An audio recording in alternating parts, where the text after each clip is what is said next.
Hiya folks, it's Kikoskia here, and welcome back to Let's Play Betrayal at Krondor. And when last we left off, we are literally on the doorstep of Sloop. The village is just a little bit to the north, but before we get there, we have a number of treasure chests to open. How many? There's one there, and there's a bunch over here too, making about 5. So let's get to opening them, starting with this one right here. The box's lid refused to budge. It appears to be locked, Gorath said. Shall we try to open it? Not before we cast the spell to see if there are any trapped ones. Now let's try. And it appears to be safe. Shall we open it? Not before I select lockpicking as a skill, which I really should have done the first time around, but there we go. Also, deselect all of these, and you know what? Deselect them here as well, just in case you decide to try and learn something from this. Chances are slim, but there we go. Right. Let's have a look at this. James nodded. I know this make of lock. I believe it can be opened with a Gilder's pass key, he said. Ooh! If you have enough lockpicking skill, you know what key to use. Or we could just use a lockpick, because we're that good. Ooh! Blessed broadswords, which have blessing type number 1 for plus 5% accuracy, I imagine? Either way, you can hold on to them, and that means your inventory is full, and your lockpicking ability increased, which means you're even better at getting them open. Now, let's see if there are more things we have to unlock, or if we just have to solve some word locks. And there is a Mordhell box here. Kingdom fools are born without. A lot of this, there is no doubt. Huh. Let's see. Erky? Herky? Is this hair? Is this a bald joke? Oh, Delacan. Really? Well, there's some good rewards in here, but still, Delacan, really? Right, we want to put these away, and there is a suit of elven armor that we can, of course, fix up with a bit of armor crafting. You ready, Gorath? Ding, ding, ding. 98%. Marvelous. Alright, next box. It's another lockbox. A barrel of rainwater weighs 20 pounds. What must you add to make it weigh 15? Well, we're not adding anything. We're taking things away. Which means we either need to take away the rainwater, or we need to take away the barrel. And I don't think Wemhi is the answer. Or Gemhi. But H is a good start if there is an O here. Oh, it's this one. Holes. You add holes to make it lighter. Ooh, steel fire. Is this something that you already... This is not something you already know. I can guarantee this is not something you already know. I'm not going to say no to you getting a spell. And I'm not going to say no to 50 sovereigns. Alright. That's the wrong button, me. Let us get this learned. Although he could have wished for better circumstances under which to study it, Owyn broke the scroll's wax seal and began to read. After an hour labouring with the difficult language, he was able to commit the incantation to memory. While the words on the parchment etched indelible patterns in his mind, the scroll grew brittle, then crumbled slowly between his fingers like sun-dried leaves. Marvellous, you now know the spell, and you're having that back. But we're not done yet. Oh no! Still more to do. Anything in here? Nope, this is a locked chest with no trap. Gorath pondered a lock. I don't know, but I've seen a lock like this before, he said. There's always an off chance that we could pick it. Let's give it a go. Easy peasy. Oh! That's rubies. That is 23 sovereigns and a bunch of rubies. Oh, I'm really pleased about this one. How much space do you have? 2 inventory spaces. The next chest had better only have 2 things in it. Oh! It's trapped. Well, trapped chests need some special attention, so let us remove this one, and we'll save. And hopefully it won't blow up in our face. Oh, we deactivated it and gained Eyes of Ishap. Well, that is one that we can't do anything with because we already... Ooh, we could sell this at Sildon, though. We could sell that at Sildon. Right, downside is, what are we going to drop to sell this at Sildon? Ooh, you could stack those. Stack those in your inventory to make 8. We could also, oh, I put that in the box, didn't I? Yes, I did. And you can carry these. Excellent. Excellent. We have a full inventory, and I highly, highly, highly hope we don't get into a fight now.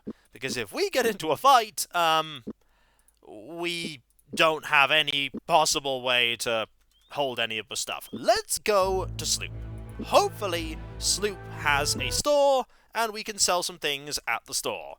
I wouldn't be surprised if Sloop is literally up here. Let's have a look.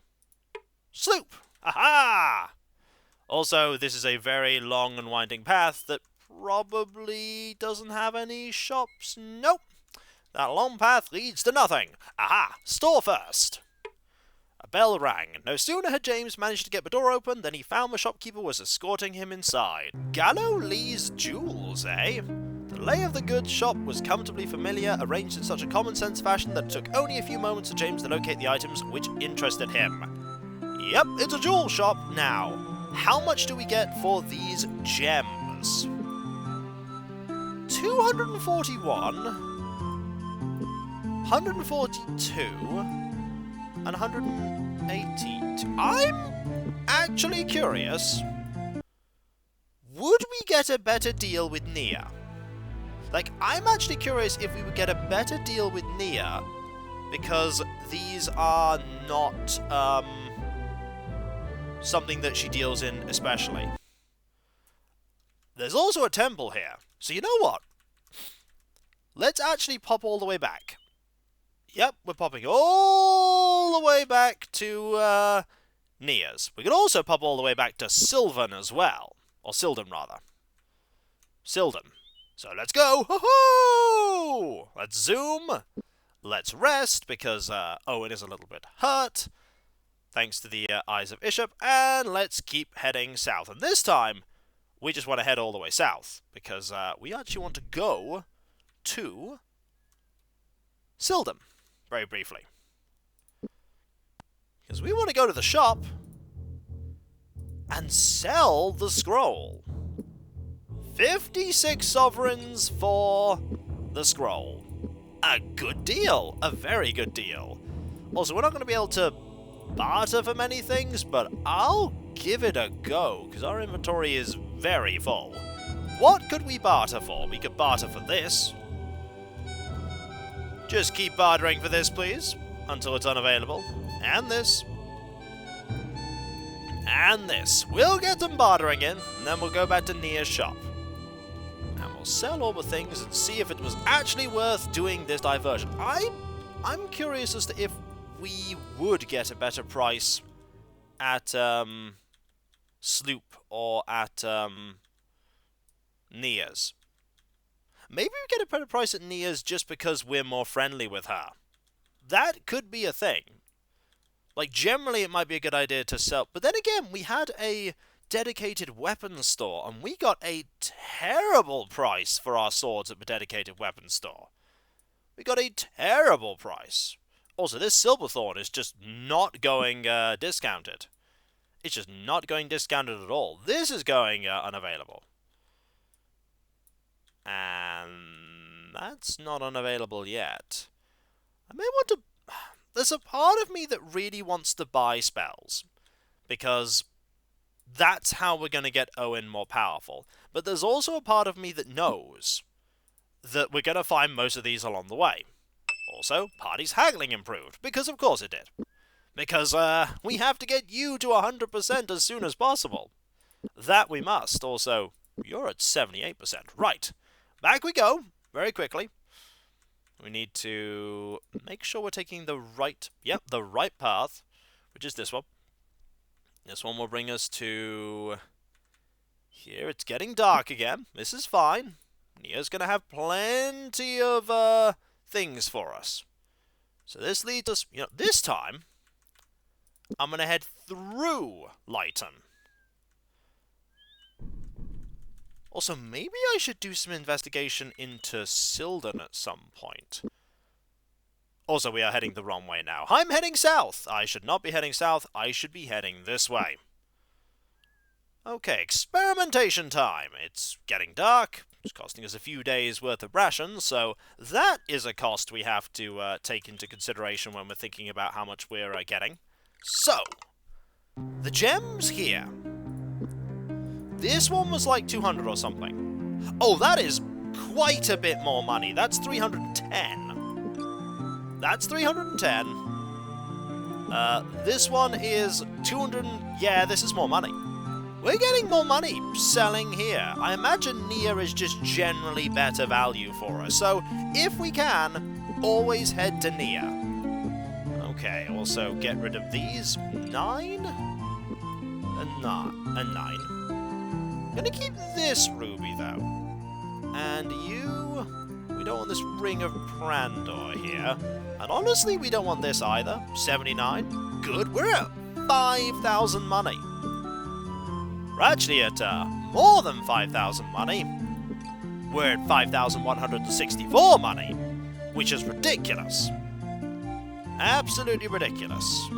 Also, we need some rations. 3... We need to buy 14 rations. We just need to buy 14 rations. And while we're here, we might as well get a bit more haggling done. In fact, while we're here, we might as well just top off the haggling skill of... yep, that's fine. Share with the party. That means 11, 14, and 11. So really, we want to buy 7 now. Don't haggle. Just give you all of them. So, you then need 3. So, give you 3. There we go. And now, we haggle for everything. We might as well just get Gorath to 100 now. Like, Gorath is so close to 100, we might as well do it. Like, 100 is just a great level to get Gorath at. I mean, I don't know if Gorath and Owyn are ever going to be separated. Those two seem to be becoming quite good friends. But if they are, we'll then have Gorath be able to do a lot of really good haggling. Also, this peasant's key has already been reduced in price, so we're going to move on to something else, like the herbal packs. This is just a really useful store. It's a really, really useful store. And I'm still really tempted to buy some of those spells in Sildon. I'm very, very tempted. Also, the Blessed Sword is not available anymore, but the Oilcloth is if we want to get more of those. And we can reduce them to 200. I mean, that's still a lot more than what we sold it for, but I'm not going to complain. Is that enough for a increase? Yes. Yes, it is. Well, that's 98% and 79. We're not done. Hello! I'm gonna haggle some more. This also means we get to hear the fantastic shop music. I really like the shop music. Shop music is just top-notch. As I was saying when I was in and around the area of Sildon, I was tempted to investigate Lysol's leads there, but I get the feeling that might be plot for the future. We have no reason to do it ourselves right now, but the game has put that seed of doubt into our heads about something. I don't know what that something is, but still, something to think about, something to keep in the back of my mind for when it becomes important. Have you gained a point of haggling? No, you've gained a point of haggling. You haven't yet. Well, it's time to keep haggling. Just keep haggling. Exit. Go back, and everything is available once again. You can, as I said way before in Chapter 1, you can just power level haggling. You can absolutely power level it. Just at the very first store, if you have the time, you can get to 100 haggling at the very first store. And you start right next to a store. There we go, 99. And 81. So we're very nearly there. We are very, very nearly there. Exit. Go back. You don't even need to leave the store. I just like getting that little ting sound when you gain a point of experience. I just like getting that ting. At some point, we'll actually explore Sloop properly. I lied. Maybe we will. Maybe. Should I buy a couple more rations just for the journey there? Probably not. I imagine there'll be a tavern in Sloop and we can get some food there. Okay. Do we now have Gorath at max haggling? Do we have it? No! Oh, we didn't get it. We didn't get 100% haggling. Well, we're back, Nia. We're back, a haggling story. Let's go. That final push towards 100. Come on. We're so close I can taste it. We're in Chapter 2, I might add, and 2 of our party members are at 100 haggling. I say 2 because I'm going to presume that by the time we're done here, we're going to have Gorath at 100 haggling, and then it's just James. I don't need 100 haggling, I have 100 in being James. And as you know, that's a very important skill. Is it really? Yes, of course it is. Done? Are you done now? Party's haggling ability improved. Does that mean, oh yeah, 100 haggling for Gorath? So the only person that now needs haggling experience is James, but James is at 82%, so not even James is going to need it for that long. Not even James. So, we've done that. What time of day is it? It is still dawn, so let's make our way back. Go back to Sloop at the speed of speed. What speed is that? Pretty fast. I mean, look at us zoom along. And then spend some time resting. Back to going fast. Right, we are back to here. We want to go this way. And up here. And this will pretty much bring us right to Sloop. And we can actually spend some time exploring Sloop. Have we passed Sloop? I don't think we've passed Sloop. This is Keep Out. And there is Sloop. Okay. We are almost there. It is also almost night. But we're almost there. In fact, here is Sloop. Let us rest outside until morning, and we shall do some exploring. And that rhymed. I'm a poet, and I did not realize I could make rhymes like that. Right, let's look around. James knocked on my door. Doesn't seem that anyone's about. Fair enough. Good start. So, haven't actually looked at what this door has. Rings of Krondor, emeralds, rubies, shells, Mordhel brooches, peasant keys, virtue keys, Gildas thorns, and rings of the golden way. And you know what, while we're here,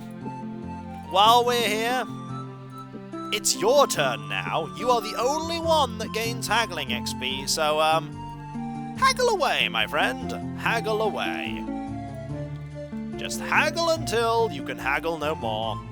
Until they take everything off the table, and then we'll look around. Somewhere in this place there'll be a tavern. And knowing me, somewhere in this place there'll also be somebody that wants to kill us. At the rate things are going, I wouldn't be surprised. How much of a discount can you get on these? Okay, not a huge discount on that. By the way, the Ring of Krondor being here implies that Rings of Krondor are quite valuable, just for their decorative nature. They do look quite nice. Okay, that's unavailable. That's unavailable. Can we make the ruby unavailable? As to why I'm holding on to a ruby, I just get the feeling we're gonna need one at some point. We might have needed an emerald at some point, and if that was the case, I've sold one when I shouldn't have ages ago. Okay, can we make this unavailable? We have. So the only thing that's now available is a key. Well, not even that. A key made of wood, which is not available. James's haggling has improved, which is marvellous. So that is now at 83. Let's get your combat abilities ready again, because who knows what might happen in this place. Okay, there is a building here. Standing in front of the wooden door, James paused to marvel at the construction of the house. Unlike many such houses, this one had apparently been built quite soundly, and out of good materials. He knocked on the solidly built door. A moment later, a large man appeared in the doorway, his sandy-coloured hair dancing around on his head thanks to a gentle breeze. "You fellas come about a house? No one builds 'em better," he said proudly. James took a step back. "We were just admiring the fine job you did. Very nice work. Unfortunately, we're just passing through." They talked to the man for a few minutes, discovered there was a temple on the other side of town, then left. "Yep, there's a temple. It's right there." "What about this house?" A pretty woman of about 30 answered James's knock. She came to the door holding a leather-bound book. Looking past her into the house, James could see 4 or 5 children of various ages. "I'm afraid you gentlemen are a little old for my classes," she said. Yes. Okay, then. We won't disturb you any further. Goodbye, miss." After the door closed, James turned to Gorath and said, "Don't give me that look. Teachers always make me nervous." Interesting little bit of information. James pushed the door open. "This place is abandoned. Maybe the occupants left something behind we can use." That's 127 sovereigns! That is a huge amount of money. Ooh, this place is bigger than I thought. There's a temple. Ooh. James pushed the door open. "Looks like this used to be a temple of some kind," he said, "but it would appear this place was abandoned some time ago." Oh! The house was obviously deserted. Still, James thought that it would be a good idea to knock. No sooner had his knuckles touched wood than the door swung open freely. He blinked several times as his eyes adjusted to the murky darkness. "Doesn't seem to be anything here." Suddenly, a scrawny ball of fur exploded out the house, raking Gorath painfully across the chest. "Damnation!" James cried. "Cat must have been trapped in there for days." He caught his breath, then went over to check on Gorath's injury. "How's Gorath doing?" Ooh, that actually hurt. That cat packed a meaner punch than some of the Quegian pirates we've encountered. And that's saying something. Ooh, that's a pub. The front door of the small house held a crudely made sign which said, "Unusual items for sale." James knocked and waited for someone to answer the door. A tall, shadowy man appeared and ushered them into the house. "You come to buy something, yes?" he asked through crooked yellow teeth. "I guess that depends on what you're selling, friend," Gorath replied. They followed the man to a large wooden table. It was covered with about a dozen items, mostly junk, but one caught James's eye. "Tell me about this piece. Where did you get this?" he asked, picking up a broken medallion that looks as if it had been stepped on more than once. The man eyed him nervously. "I found it around here somewhere. Would you like to buy it?" He made a half-hearted sales pitch, then seemed almost relieved when his offer was rejected, and he was told they had to leave. Turning to Gorath, James said, "Did you notice the Nighthawk emblem on that medallion? I would say there definitely are, or were, Nighthawks in this area." Ooh. Finally! This looks like a tavern. This is when it's not a tavern, and it's actually a fight, and I get sad. But if it is, also I've left your lockpicking active. Shouldn't have. Let's go in. Oh, okay, we're a little early for the tavern. James could smell alcohol. Pushing the door of the shop open, he was met by a sharp-faced fellow who was carrying a wooden keg. Quickly dumping it with a pile of other casks, he wiped his hands off on a towel, then extended his hand. "Harlan," he said, "I'm the brewmaster around here when I'm not hauling things about." "And where exactly is here?" James replied. "This is the Upturned Keg. We're the best brewery this side of the Romney. Would you care to sample some of our stock?" "We make a dandy apple wine," the proprietor said. "I can have some decanted for you." Refusing as politely as he knew how, James shook his head. "We have to keep our heads about us," he said. "We've a long road ahead, and there's been some trouble around, or so I hear. We'll leave you to get back to your business." "So, no barding in our future?" "Huh. Fair enough. And so, when we come back, folks, we have explored the entirety of Sloop, and we are very close to Romney. How close are we to Romney? Well, if we go and check the map, Romney is right there. So we're just on the cusp of Romney, though there is this area that we can still explore, and we should explore it. There might be some good things here. And so, I'll catch you next time, folks, and I'll see you then. Later.